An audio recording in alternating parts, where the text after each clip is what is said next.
El bruxismo es el comportamiento de apretar, rechinar y o golpetear los dientes sin que haya una función implícita, como por ejemplo masticar los alimentos. Fíjense que hablo de comportamiento porque de acuerdo al último consenso mundial que se desarrolló en el año 2018 sobre bruxismo, se determinó que es un comportamiento, cambiando un poco así las definiciones anteriores de trastornos y de hábitos. Entonces, hoy por hoy, en función de esto, podemos reconocer dos tipos de bruxismo. Un bruxismo de vigilia, que se hace durante el día o mientras estamos despiertos y que obedece más a causas de tipo conductual, y el bruxismo del sueño, que lo hacemos mientras estamos durmiendo y que obedece más a causas neuronales. Ahora bien, cuando hablamos del bruxismo de vigilia, hablamos de un bruxismo que perfectamente puede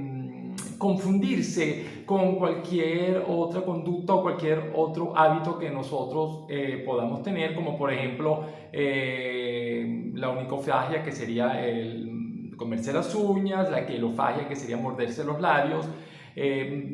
hábitos como el apretar los dientes cuando estamos muy estresados. Y entonces el tratamiento en estos casos podría tener un origen un poco más conductual. Mientras que cuando hablamos de bruxismo del sueño, aquí la situación es un poco más compleja, debido a que hay factores que pueden irritar el sistema nervioso central, como por ejemplo el estrés, la ansiedad, algunos fármacos, algunas drogas, el alcohol, lo que hace entonces que se produzca mayor cantidad de microdespertares durante el sueño. Ahora bien, estos microdespertares se ha determinado que vienen acompañados por bruxismo, así que al aumentar la frecuencia de estos microdespertares, aumenta también la frecuencia del apretar los dientes. Otra cuestión que es importante resaltar es saber que los pacientes bruxómanos no pasan toda la noche apretando los dientes, sino son episodios que se pueden dar entre 7 8 horas, 7 8 veces durante cada hora de sueño, en descargas de 10 15 segundos, trayendo entonces también un aumento de la actividad cardíaca, de la actividad pulmonar, acompañando a este bruxismo y acompañando a estos microdespertares. Lo otro que tenemos que conocer muy bien del bruxismo es que se puede diagnosticar de una manera, si se quiere, entre comillas, sencilla. Hay tres niveles de diagnóstico. Hay un nivel que nosotros llamamos un nivel posible, que es cuando la persona que hace vida con el paciente bruxómano advierte de que la persona rechina los dientes,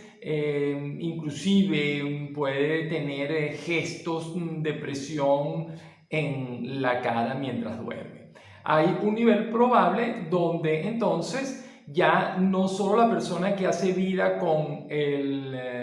la persona bruxómana advierte del comportamiento, sino que la propia persona que lo está haciendo puede llegarse a dar cuenta porque, bueno, me empieza a presentar algunos signos y síntomas, como por ejemplo despertarse con los músculos masticatorios cansados, durante el día tener letargo, pesadez, y puede empezar entonces también a observarse desgaste a nivel de los dientes, la lengua festoneada, entre otros. Y después tenemos un nivel de diagnóstico definitivo, que es cuando ya la persona con bruxismo acude a un especialista, y este especialista, a través de pruebas clínicas o pruebas de laboratorio, como por ejemplo la polinosografía, puede determinar ya de una manera mucho más fidedigna el hecho de que la persona padece de bruxismo. Entonces, lo importante de esto es que se busque tratamiento y se busque ayuda en los inicios del comportamiento, ¿ok? Para poder entonces tener cierto grado de éxito en tratar las consecuencias del bruxismo. Otra cosa también muy importante en conocer que es que un odontólogo, a través de las técnicas tradicionales, como por ejemplo el colocar una férula, el hacer un ajuste de oclusión por desgaste selectivo, no va a eliminar el bruxismo. El bruxismo, como obedece a muchos factores, también tiene que ser tratado de una manera multidisciplinaria. Entonces, la manera más sencilla de hacerlo es trabajando en equipo, y básicamente el equipo debe estar compuesto por un odontólogo conocedor del tema, por un fisioterapeuta y también por un psicoterapeuta. Hablamos de un odontólogo porque el odontólogo va a aplicar el tratamiento, digámoslo físico, es decir, el uso, generalmente el uso de una férula, que es un dispositivo que se puede utilizar en cualquiera de los maxilares con el fin de distraer al sistema nervioso central. Dicho de una manera muy sencilla, la férula va a hacer el trabajo por nosotros. Pues nosotros, mientras estamos durmiendo, no tenemos conciencia de lo que está sucediendo, pero la férula va a advertir y va a mandar una señal al sistema nervioso central, y el sistema nervioso central va a mandar una contraorden a la mandíbula para que la mandíbula afloje. Porque ¿qué sucede? Cuando la mandíbula, los dientes de la mandíbula se consiguen o chocan con una estructura rígida, automáticamente va a haber un acto reflejo de separar la mandíbula. Y ese es el efecto de la férula. Pero eso no significa que vamos a curar el bruxismo de esa manera. Ahora bien, la fisioterapia entraría para fortalecer todo el sistema neuromuscular, ¿verdad? Debido a que ese sistema muscular puede estar fatigado por el exceso de sobrecarga que presenta cuando la persona es bruxómana. Y entonces, bueno, allí se pueden trabajar con una serie de elementos físicos que se utilizan en la fisioterapia, como son ultrasonido, la electroestimulación, la electroanalgesia, la terapia manual, e inclusive nosotros hemos diseñado un dispositivo que lo hemos llamado el RAE, un rehabilitador del aparato estomatognático, para que el paciente haga ejercicios de una manera más segura, más precisa, y además se motive al hacer estos ejercicios con el uso de este dispositivo. Y por supuesto, como el bruxismo tiene entre sus causas, el aspecto emocional tiene un gran peso, entonces, bueno, tenemos que trabajar con la psicoterapia. O sea, inclusive tenemos que tratar de cambiar algunas conductas que la persona puede estar presentando y que puede incrementar o aumentar la posibilidad de que esa persona bruxe. Por ejemplo, hay algunas conductas que se hacen de manera repetida, como el hecho de quedarse dormido con un televisor encendido o con una radio encendida. En este sentido, la persona no va a descansar de una manera adecuada porque va a tener siempre estímulos luminosos o sonoros, y eso va a hacer entonces que se pueda incrementar los microdespertares de los cuales ya hablamos, y por lo tanto hacer que también la actividad bruxómana aumente. Entonces, en términos generales, nosotros tenemos que enfocar, y reitero, el tratamiento desde el punto de vista multidisciplinario, empezando por por estas tres áreas. Ahora bien, la importancia también de los médicos, específicamente de algunas especialidades como la medicina interna, la otorrinolaringología, inclusive la gastroenterología, pueden ayudar mucho en este sentido porque hay manifestaciones que se dan primero en esos sistemas que pueden advertir a estos especialistas que el paciente puede estar en presencia de bruxismo o puede estar haciendo bruxismo como comportamiento. Lo otro que también es importante determinar es que el paciente tiene que tener una higiene del sueño, es decir, el paciente tiene que empezar a cambiar algunos hábitos del sueño para que pueda entonces disminuir esos microdespertares y por lo tanto disminuir la actividad bruxómana. Y los pacientes que también presentan bruxismo de vigilia, bueno, tienen que tratar de buscar los elementos, pero ya desde el punto de vista conductual, para que no aprieten los dientes durante sus actividades diarias y cotidianas. Nosotros estamos desarrollando en este momento una campaña que lleva por nombre Cuidado con el bruxismo, debido a que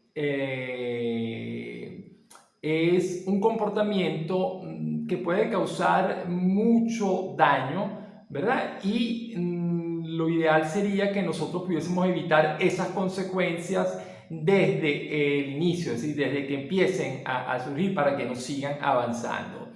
Y el otro objetivo de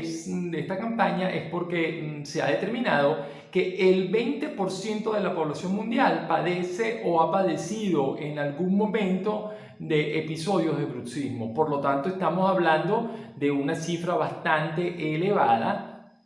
lo cual hemos visto que en lo particular, y hablo de mi consulta, pero también de investigaciones recientes, que durante este año y medio que llevamos de pandemia se ha incrementado, bueno, porque precisamente se ha venido modificando también el estado emocional de las personas debido a la pandemia. Entonces, bueno, es importante tener en cuenta todo esta serie de aspectos para que nosotros como profesionales de la salud podamos solventar en los pacientes toda la sintomatología.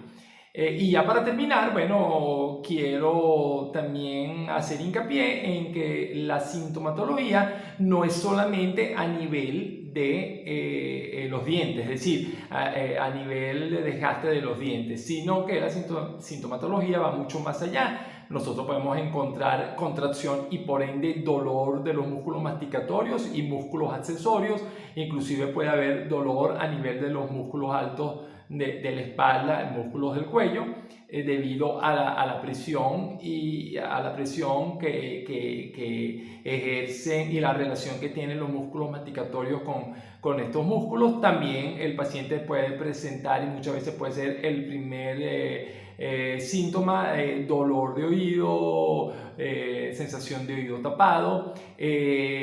mucho dolor de cabeza, problemas para deglutir. Entonces, bueno,